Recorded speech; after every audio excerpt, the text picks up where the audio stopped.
Let's talk about how this is laid out. Sure. So what I have here are these packed folders, which is a cool feature you can do in Logic. And I've got my individual elements from my tracking session of the song already packed in here. Here's my drum folder, which is all the stuff that's probably in front of you right now. It's also colored to show me what are my real drums and what are my samples, which is just a little easier for me to jump around. Here's all our drums and samples from the session, and then down here are some drum overdubs that I've done.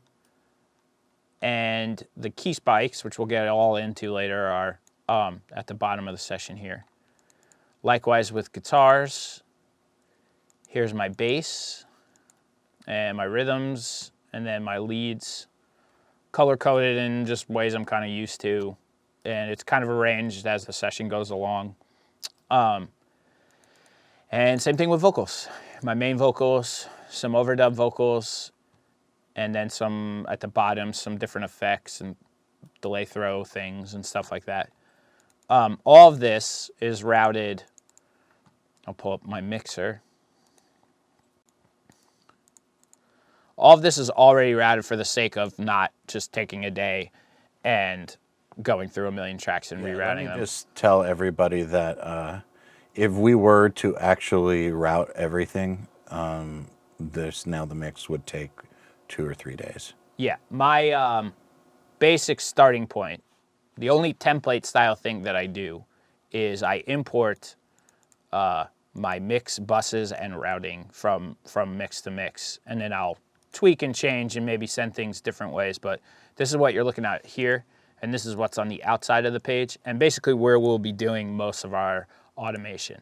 So what you can see in front of you, these pink regions, are my total buses that incorporate my drum tracks that are already routed out into the mixer, which we'll go through track by track. And same for my bass, guitar, vocals. It's kind of all already here. So when I'm starting a mix, the first thing I'll do is I'll have all my tracks. Everything's just going out 1 and 2. That's my tracking session. I'll import this mixer into the session, which is already routed to go out, you know, to my analog stuff. And then I'll go through my individual tracks. Okay, I'll grab my kick and send him out a bus, and he goes to the real kick bus. And then I'll just go through track by track and kind of put it all together. So when I sit down, this is the first stage and the first thing I have to do where I'm like, okay, now everything goes through my gear the correct way. I could, you know, be able to start actually hearing stuff back and mixing. As far as any other detail routing stuff, it all goes on the analog side now. So this is the extent of what my digital mixer looks like.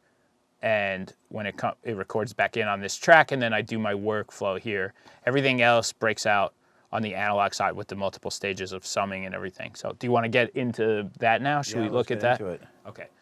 So no time better than now. The way I have this mix routed, which isn't uncommon for me, but it's, I'll just go through where I have things going. On the side of my desk over here is an EQ rack that is also a summing mixer. And the first stage of my kick, snare, toms, cymbals, and rooms, they all go to this 10-channel rack that has 10 different EQs in it and some various summing and insert point options. So my kick will go starting at output 3 on my interface. My kick goes out 3, snare 4, toms 5 and 6, up to 9 and 10. And then there's actually an aux input, which is my outputs 11 and 12, which are like my wet effects, like my drum reverbs or like a weird distortion thing or anything like that. So this pile of outputs here is basically my drum sends from the computer into the first stage, which is my drum summing mixer with my EQs. And this allows me to just, before anything goes to any compressor, before things start getting splitted on the routing, I could just apply a little EQ if I want on any particular drum. Let's say I want to add some low end on the kick. Here's a good spot to do it. High shelf on the cymbals, cut something ugly. It all starts here, and then things break out from that. From my EQ rack, there's 2 two different ways we go. The first way is out of each EQ into the compression stage of like my routing, where I have, you know, channels. I have the kick, snare, and toms in this particular mix going to 4 distressors. So we're coming in. Here's my kick, snare, rack 4. I actually have my toms on a stereo bus for this. And they will sum here to the summing mixer, which we'll get to in a second. But out of these, they're patched into my distressors. The distressors and the room mics, which are also going to those gates currently for this mix, and the cymbals, everything from that initial thing I just showed you in the computer, it all goes out and it all sums once it passes through the compression to my Dangerous 2-bus, which is the first stage of my summing mixer. So this is where I start combining tracks down to 2. I've got kick, snare, rack 4, my cymbals, my drum rooms, and my guitar and bass and leads will also go just hardwired right into that summing mixer also. And now I'm starting to combine my mix. That goes to 2 tracks, and it enters like the first stage of some of my bus processing. Out of the Dangerous, we go to my bus compressor, the Allen Smart C2. And out of the Allen Smart C2, I will patch in a different mix EQ or both mix EQs. Right now, I've been using the NTI EQ3, which I've had for a long time. And recently, I brought in a Chandler Curve Bender. 2 very different sounding EQs. I like to use them together. Sometimes one's better for certain things. Sometimes the other is. It's very mix dependent, but they usually just live on my mix bus. So out of all of that, so now we've got my drums hitting compressors, EQs and compressors. We've got the bass, guitar, leads. All of that's been summed to 2 tracks. All of that goes through a mix bus compressor and some EQs. And now I have this 2-bus track that's been kind of worked on. All of that returns here to a second summing mixer. This is just the new Dangerous D-Box. Very simple 8-channel summing mixer. And it'll come in on 2 tracks on here. What I can do now is send other elements from the computer or from my drum summing mixer to sum in this second stage. And what this does is it lets me compress a signal, it lets me compress my signal and have all my drums running through stuff. And then I can have an uncompressed drum bus, which will allow me to blend in like a wet dry style effect, uncompressed drums that skip the 2-bus stage of the mix.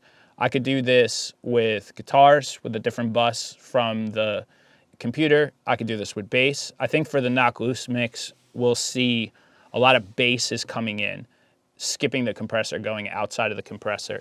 That lets me kind of crush the mix a little more, make it a little pumpier and be more drum focused the way the compressors react, and have some bass around that so I can bring that low end back in without it working the compressor so hard.